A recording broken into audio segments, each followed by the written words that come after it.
Bienvenue dans cette nouvelle édition du 12-15 au sommaire. Inauguration de la première ambassade de Guinée à Kigali. C'était ce samedi 27 janvier dans le cadre de la visite officielle de 3 jours au Rwanda du président Mamadi Doumbouya. Au Sénégal, le Premier ministre Amadou Ba écarte toute possibilité d'un éventuel report de la présidentielle prévu pour le 25 février prochain. Malgré les rumeurs qui font état d'un possible report du scrutin, le candidat du parti au pouvoir garantit que le calendrier électoral sera respecté. Et puis l'Afrique aux Jeux Olympiques d'hiver de la jeunesse 2024. Illustration avec les Broomzillas du Nigeria, première équipe africaine à participer à une épreuve de curling. Mais tout d'abord, la Banque africaine de développement et Attijari Wafa Bank Europe ont signé le 25 janvier dernier un accord de partage de risque de 100 millions d'euros. Cet accord vise à renforcer le financement du secteur privé et à encourager le commerce africain. Il permettra en effet au groupe marocain de financer à plus grande échelle les entreprises dans plus d'une vingtaine de pays africains, dans des entreprises évoluant dans divers secteurs comme la santé, l'agriculture et l'agroalimentaire ou encore les énergies renouvelables. Un symbole fort qui témoigne de la relation prospère entre Conakry et Kigali. C'est ainsi qu'a été qualifiée l'inauguration ce samedi 27 janvier de la première ambassade de la République de Guinée au Rwanda. Le président guinéen Mamadi Doumbouya, qui a procédé à l'inauguration, achevait sur cette note positive une visite officielle au Rwanda à l'invitation de son homologue Paul Kagame. Catherine Gombe. Mamadi Doumbouya, président de la transition guinéenne, a inauguré le 27 janvier 2024 la première ambassade de la République de Guinée au Rwanda, à l'issue de sa visite officielle dans le pays sur invitation du président Paul Kagame. Pour les deux dirigeants, cette inauguration marque le point de départ d'une collaboration fructueuse pour l'intégration du continent comme le prescrit l'agenda 2063 de l'Union africaine.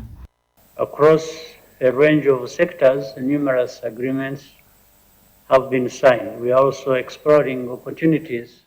De nombreux accords ont été signés dans divers secteurs et nous explorons également la possibilité d'une coopération dans le domaine de la numérisation, du commerce et de l'investissement. Nous sommes heureux de travailler avec la Guinée pour partager nos solutions locales et continuer à apprendre l'un de l'autre.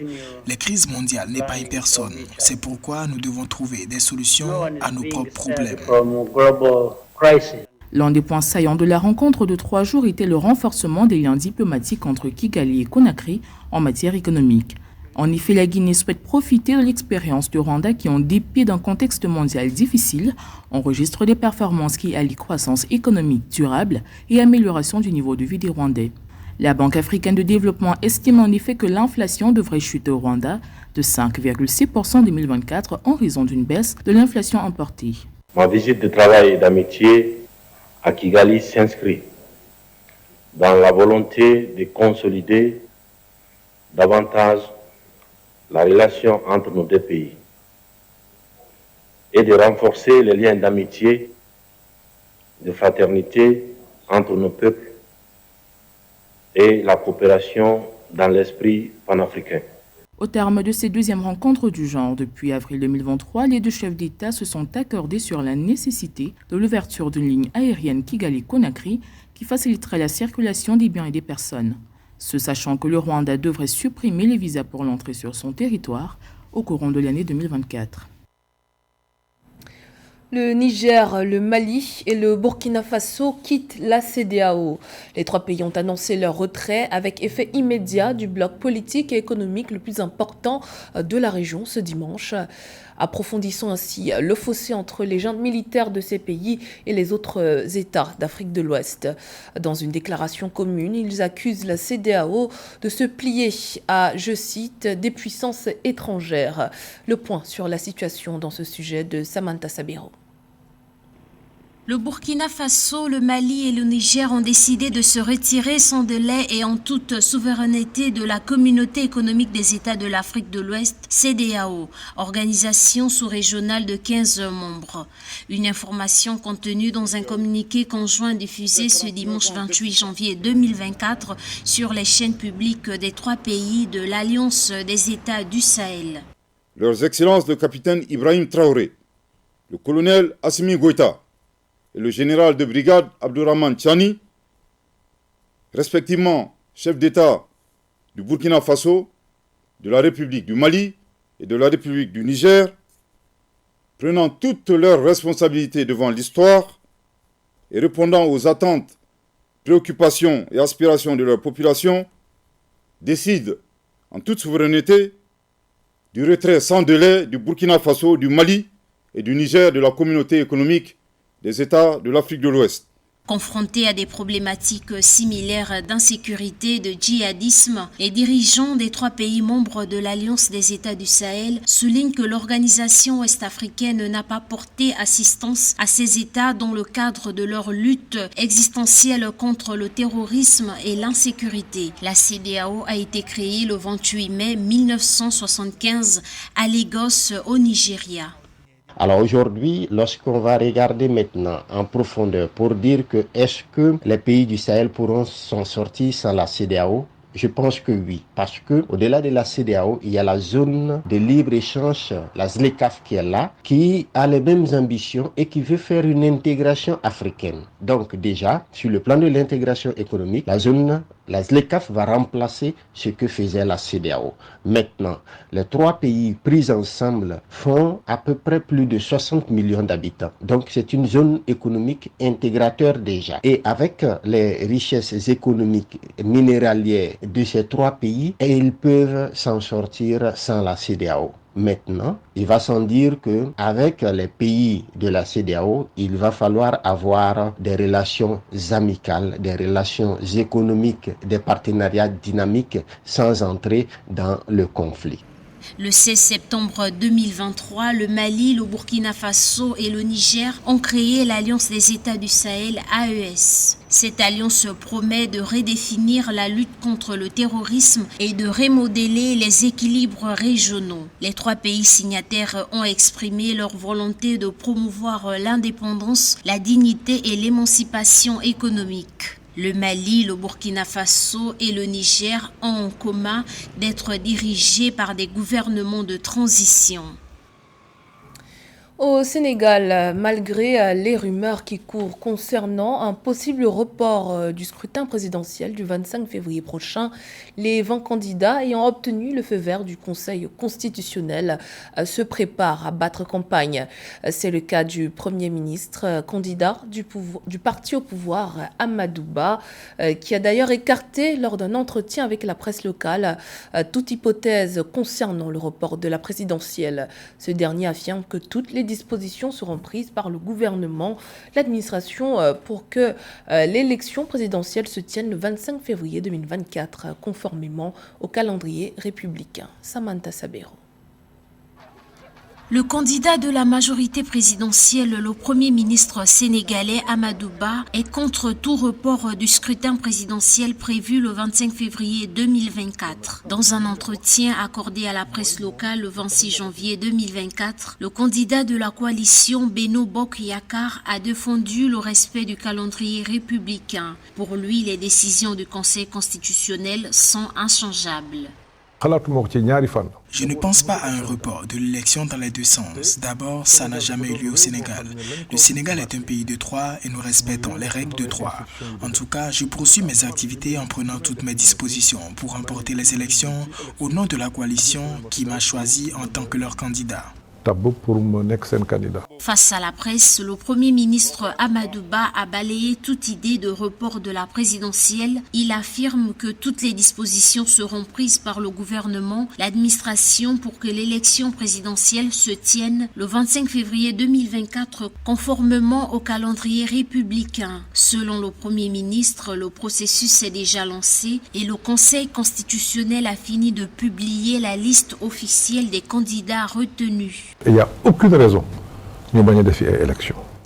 Il n'y a aucune raison de ne pas aller à l'élection. Nous voyons certes que des acteurs politiques peuvent se prononcer sur une décision de justice donnée, mais la charte fondamentale du pays doit être respectée dans toute son essence.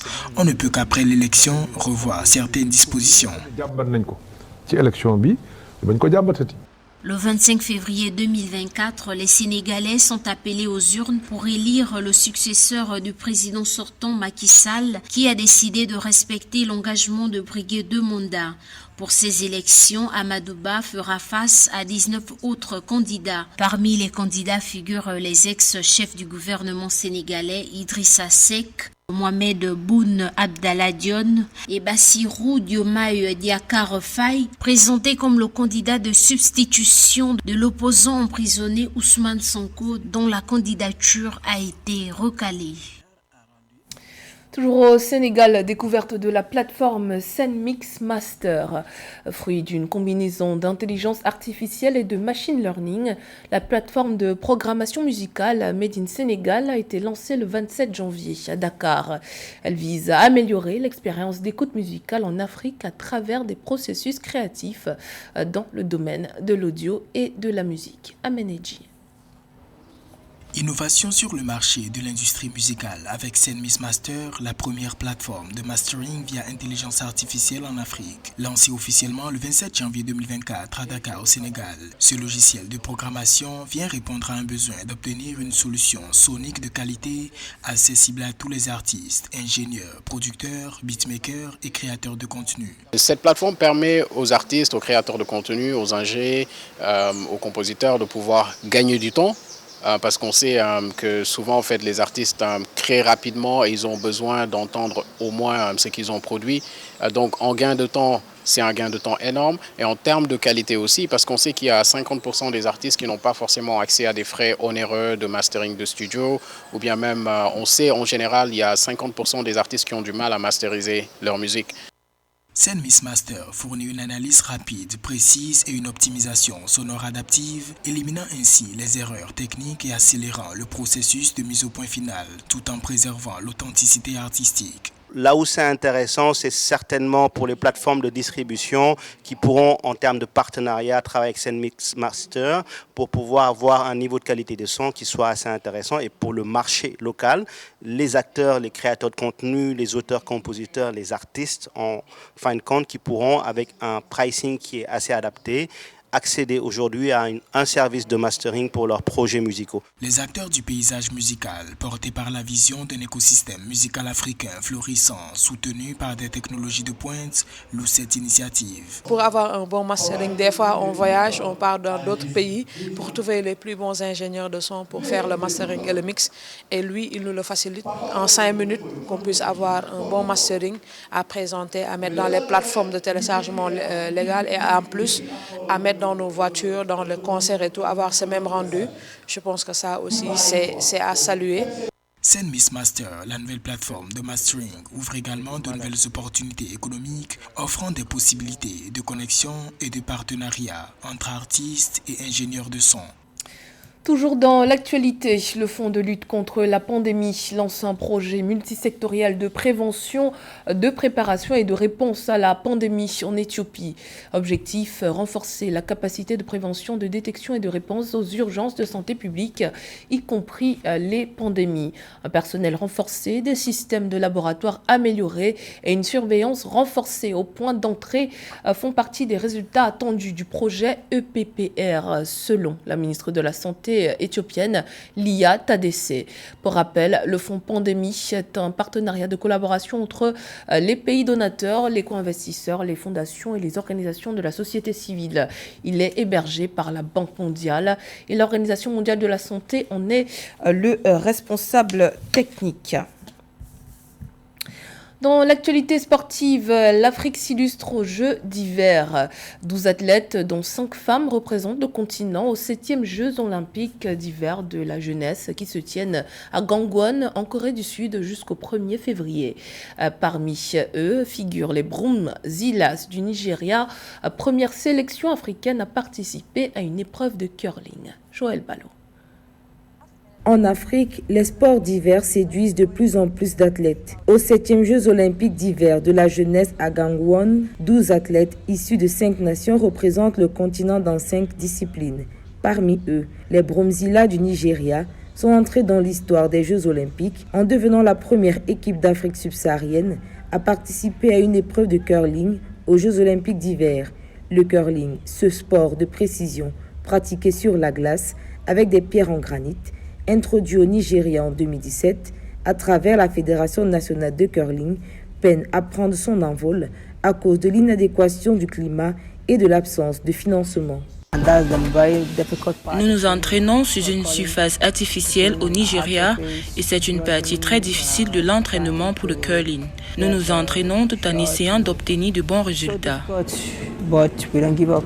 Consciente des difficultés persistantes, la Fédération nigériane de curling a installé à Lagos un site d'entraînement indépendant de la température qui imite les propriétés de friction de la glace.